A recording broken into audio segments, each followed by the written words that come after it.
Beautiful beaches, lush forests, and a generous and well-mannered culture. This place has to be paradise, right?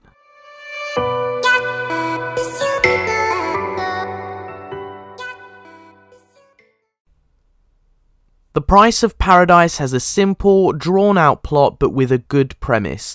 Just like the other books in this range, it's a book you can pick up and have fun with, but not really expect any depth or meaning behind it. In my opinion, The Price of Paradise only whets my appetite for the 10th Doctor and Rose stories, and it isn't really a great book in its own right. It focuses on environmental issues and personifies a planet defending itself against anything which isn't part of itself, which would have been a great idea for a side plot.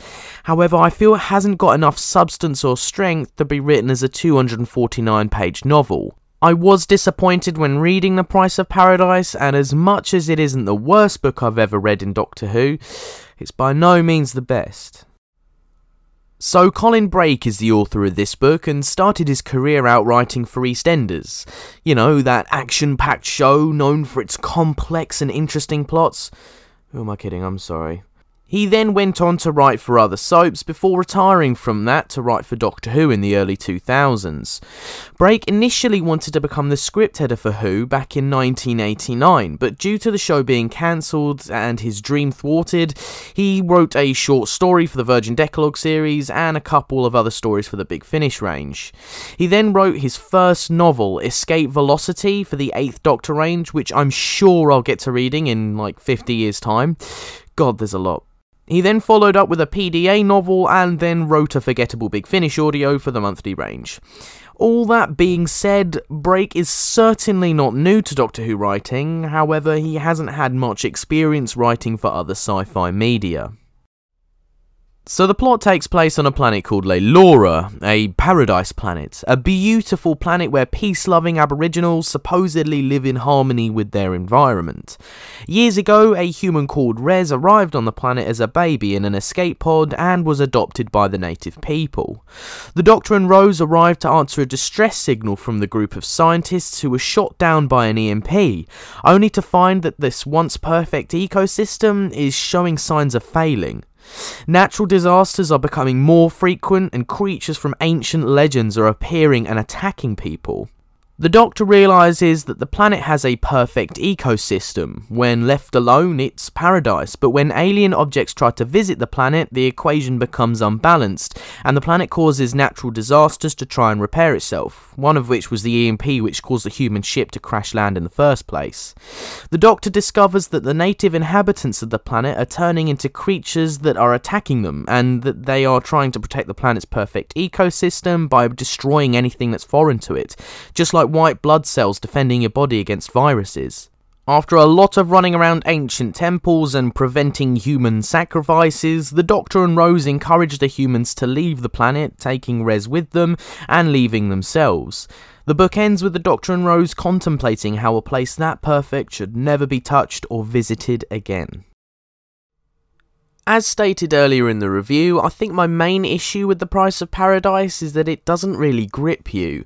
It has some great ideas which it could have done a lot with, but just opts not to. For example, the planet was trying to defend itself from outsiders and parts of the ship that weren't environmentally friendly by sending creatures to take out the ship's power. This was the only mentioned part of the book that discussed this. Despite the foul smell, the Doctor approached the machine to look at it more closely. Is this really what I think it is? It's a microfusion generator, Hespel admitted. The Doctor looked seriously unhappy. Technology that is banned on most civilized planets. What on earth is this monstrosity doing here? Hespel looked a little embarrassed. It was the smallest, most effective backup power source, apparently. Smallest and dirtiest? The Doctor retorted, glaring at it with intensity that would have made most people want to shrivel up and die on the spot. Where are the coolant filters? There aren't any. Hespel couldn't even look him in the eye now. So where are they venting the... The Doctor broke off as he spotted his answer to his own question. From the rear of the machine, a pair of clear hoses were carrying dirty yellow liquid away. The hoses led to a catch on the wall of the end of the room. The Doctor ran over to examine it. Tell me this leads to some kind of safe waste disposal system, he demanded sternly, fearing the worst. Hespel shook his head, keeping his eyes directed at the floor. "It just goes outside," he said in a quiet voice. The doctor got to his feet and moved swiftly to the door. "I need to speak to Professor Serlo," he announced, and disappeared before Hespel could stop him. This is the only reference to this kind of plot point in the book, and I think having a be kind to the environment undertone to this one, in this instance, actually would have worked really well. Didn't work for some stories, but it would for this one. Another issue I had was the Doctor and Rose hardly see each other in this book. They get separated and Rose becomes caught up with Rez, who she gets infatuated by. I think this is such a shame, as it's always better when the Doctor bounces off his companions in Who, otherwise it can seem a little bit techno-babble heavy, and Rose's love interest came across as cheap and made Rose look like a bit of a get-around girl. Despite what other reviews might have you believe, I think the Doctor and Rose are actually characterised really well, however, and the scenes together they had, I actually really enjoyed. "Right, just the Earth then. Then you'll have to concede," the Doctor said, smiling, and took aim again. The blue-green ball representing Earth was actually a perfect model of the planet. Rose had held it up to the light and seen all the land masses marked in miniature. "If I just hit around California..." The Doctor leaned over the table and lined up his shot. Click, and the Earth ball went spinning into the pocket. "Game over! I thought you were meant to be good at this." "I am," retorted Rose, annoyed. "But where we come from, we play snooker with reds and colours, not planets." The Doctor grinned his most enthusiastic grin, and Rose found it difficult to be cross about losing. They were waiting for the TARDIS for navigational systems to reset themselves after a wild and exciting comet chase, and to pass the time, the Doctor had produced this fold-out snooker set from somewhere. "Pick this up in the far future," he explained as he placed a small suitcase-sized box on the floor in the console room. "Retro gaming was really big in the 58th century. Rose had watched, amazed, as the Doctor had opened the case, which impossibly unfolded itself to become an entire snooker table, the balls and the cues as well. "How does it all fit in the little box?" she asked.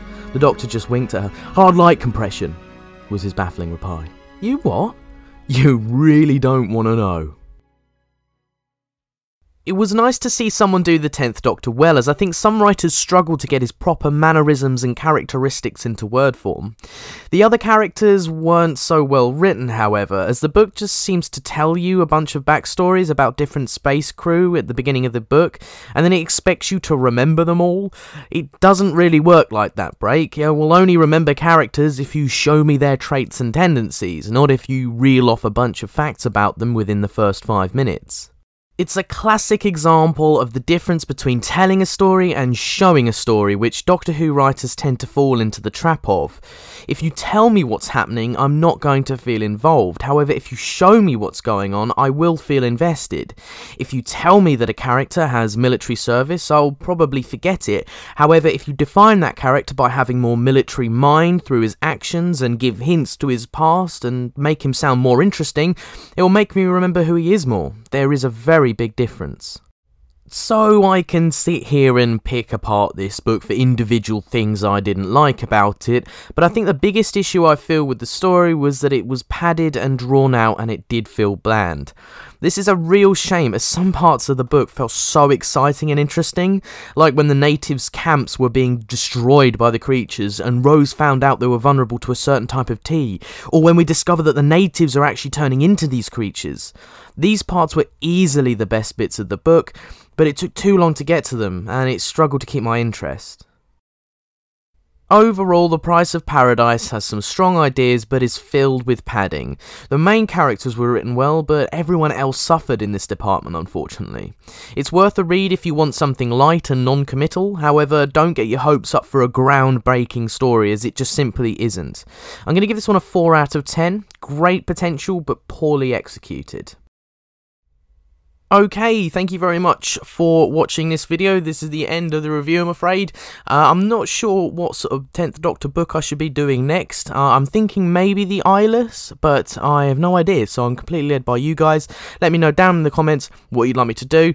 Obviously, leave a like if you like the video, subscribe if you want to see more of this sort of content. I've got a few more reviews of the NSA books, got a couple of the 9th Doctor ones at the moment, so yep, do check them out.